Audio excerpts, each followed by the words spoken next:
Et donc, on va attaquer maintenant les placements immobiliers. Donc, l'immobilier, c'est le placement qui sécurise le plus les épargnants parce que c'est du solide, parce que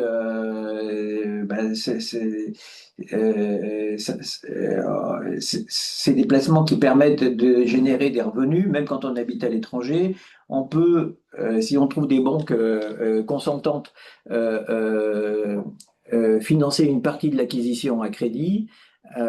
Et donc, on voulait faire un point sur ces placements qui, à la fois, génèrent des revenus réguliers dans un contexte de stabilité patrimoniale. Et on voulait voir un petit peu quel type de véhicule on pouvait sélectionner et ceux qu'on pouvait vous recommander. Donc, les placements immobiliers, pour schématiser, on va dire qu'ils sont de deux sortes. Le placement auquel vous pensez le plus facilement, c'est le placement solide, c'est la pierre. Donc, c'est acheter un immeuble, acheter un appartement en direct. Donc ça, c'est une première thématique. Et la deuxième, sur laquelle s'épanchera plus volontiers Terence tout à l'heure, c'est tout ce qui est ce qu'on appelle la pierre-papier, c'est-à-dire un peu comme quand vous achetez des OPCVM dans des placements collectifs financiers, ben vous allez acheter des placements immobiliers collectifs au travers de ce véhicule qui s'appelle la SCPI. Mais Terence, il va y revenir largement. Alors on commence par l'immobilier en direct classique. Donc celui-là, vous le connaissez. Hein, alors, si vous choisissez un immeuble à vocation locative, il va vous générer des revenus. Ces revenus, ils sont plus ou moins indexés sur l'inflation. On ne va pas rentrer dans les détails des méthodes d'indexation sur l'inflation, mais globalement, bah, vos loyers, ils vont progresser au fur et à mesure que les années passent. En revanche, bah, même si ce sont deux gros avantages, vous avez aussi des contraintes hein, par rapport à l'immobilier locatif dit classique. La première, c'est qu'il faut gérer le locataire. Gérer le locataire, il faut le trouver quand l'appartement est vide, faire visiter l'appartement. Ensuite, il y a toute la fiscalité à gérer. Il y a les coups de téléphone que le locataire peut passer parce que l'eau ne fonctionne pas. Mais enfin bon, vous savez tout ça, c'est des problématiques qui, globalement, quand on réside à l'étranger, font qu'on est obligé de sous-traiter la gestion locative à un agent immobilier, ou en tout cas à un administrateur de biens. Vous pouvez avoir des vacances, vous pouvez avoir des détériorations de votre appartement, vous pouvez avoir des impayés. Donc c'est des contraintes réelles hein, que tous les Français qui résident en France ou qui résident à l'étranger ont.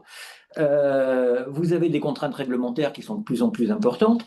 Le DPE, hein, vous savez, la classification des appartements en fonction de leur performance énergétique.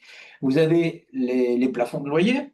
Alors, c'est pas partout, hein, mais enfin, c'est quand même une contrainte. Vous êtes propriétaire, vous ne pouvez pas fixer librement votre loyer. Alors, déjà, la loi était rigide pour les indexations de loyers, mais maintenant, au-delà de cette rigidité, on a des plafonds dans certaines villes ou oui, dans certaines villes ou dans certaines régions qui font que vous ne pouvez pas dépasser un plafond de loyer, donc ça rajoute de l'administration et ça complique les choses. Et ensuite, bah, il peut y avoir des charges élevées, et notamment il y a une charge à laquelle il faut bien penser avant de s'engager dans l'investissement immobilier, c'est la fiscalité. Parce que la fiscalité des revenus fonciers hein, pour l'investissement immobilier en direct classique, elle est pénalisante. En plus, le rendement net, ben, il va être variable et souvent il est quand même faible compte tenu du risque encouru. En tout cas, nous, c'est un peu notre opinion. Si vous voulez acheter, on aime bien acheter un pied-à-terre à Paris en se disant je vais le louer le temps que peut-être jusqu'à ce que j'en ai besoin. Bah là, vous allez avoir 3% brut. Hein. Peut-être si vous êtes dans des beaux quartiers parisiens, donc ça ne vous rapporte pas grand-chose. Hein. Par contre, vous pouvez avoir beaucoup plus, hein. Vous pouvez avoir 8%, 10%, et même plus dans certaines villes. Hein. Dans les grandes villes françaises, celles qui viennent toujours en tête du rendement locatif, c'est Saint-Étienne, Limoges ou Mulhouse ou quelques autres.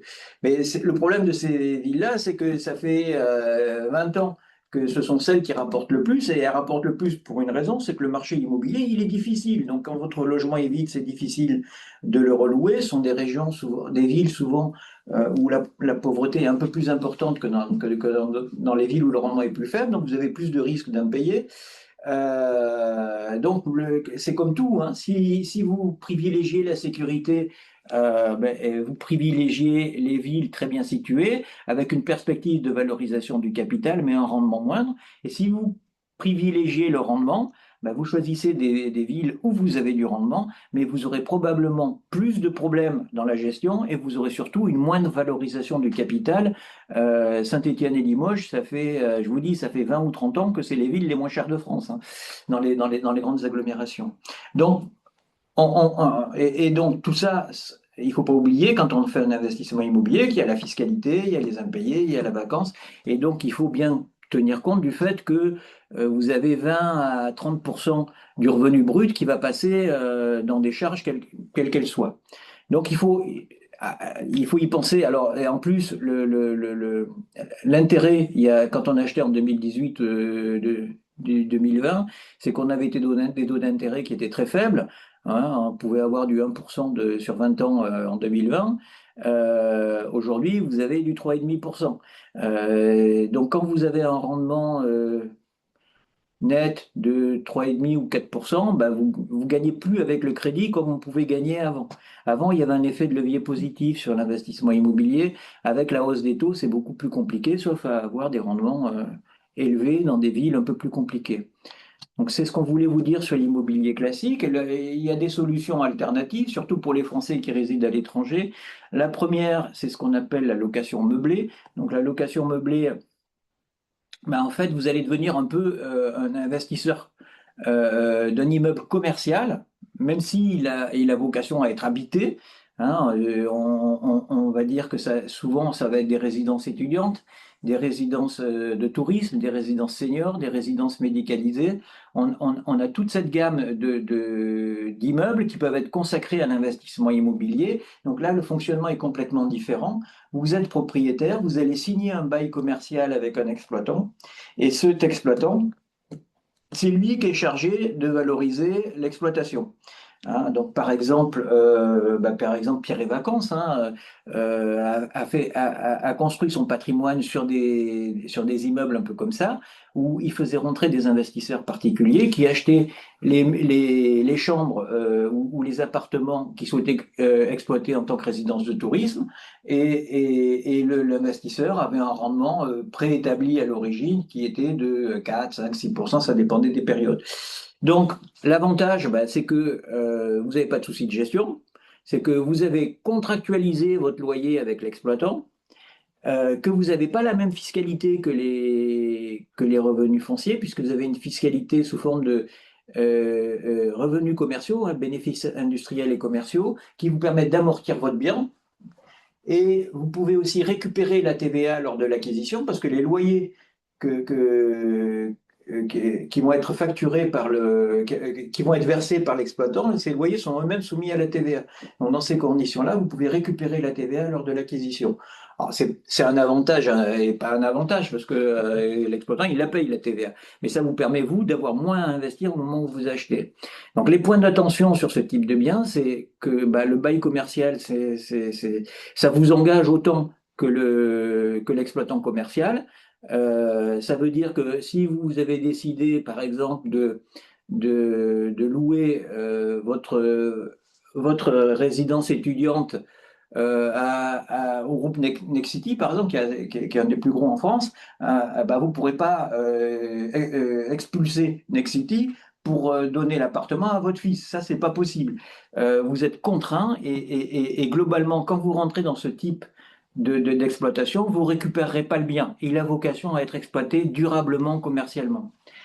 Donc ensuite, il faut faire attention aussi à l'exploitant parce qu'on vous dit votre loyer, il est garanti pendant 9 ans, 12 ans en fonction de la durée du bail.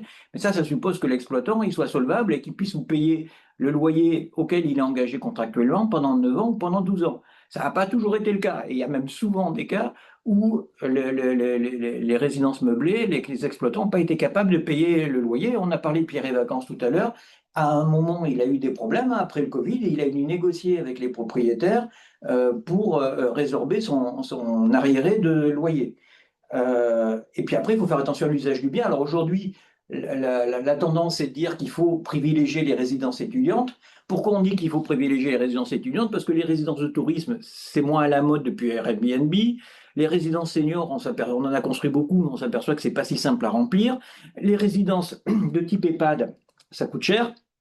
Donc on privilégie les résidences étudiantes, mais comme vous le voyez aussi, la démographie a fait qu'on n'est pas sûr qu'il y aura autant d'étudiants dans 20 ans qu'aujourd'hui. Donc il faut faire attention avant d'acheter à choisir un immeuble bien placé et qui corresponde à l'usage de l'endroit où vous avez sélectionné votre bien.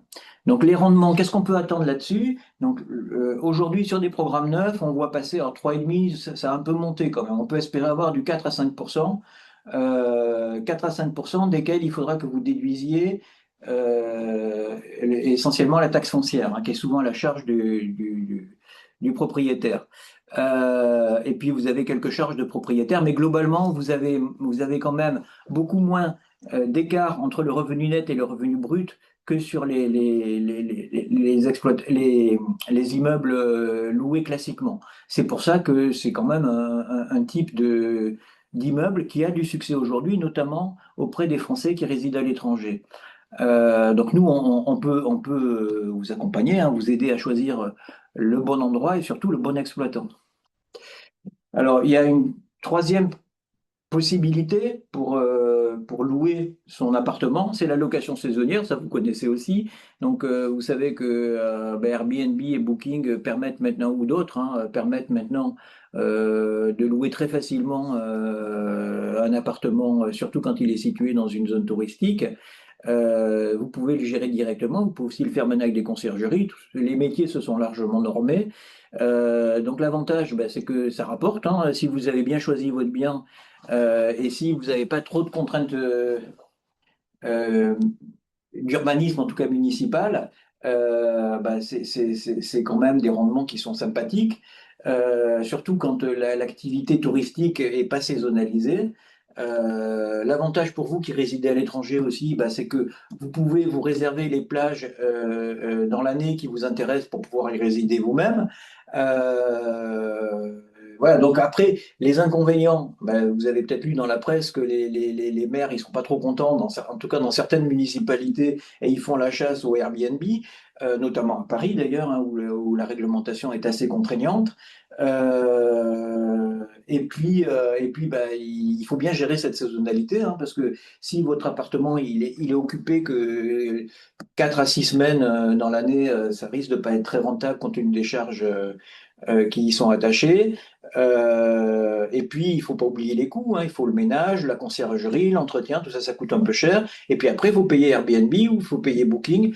Donc, tout ça fait que ça peut être intéressant, mais il faut bien faire ses calculs avant. C'est comme tout, hein. C'est comme les deux autres classes d'actifs qu'on a vues précédemment.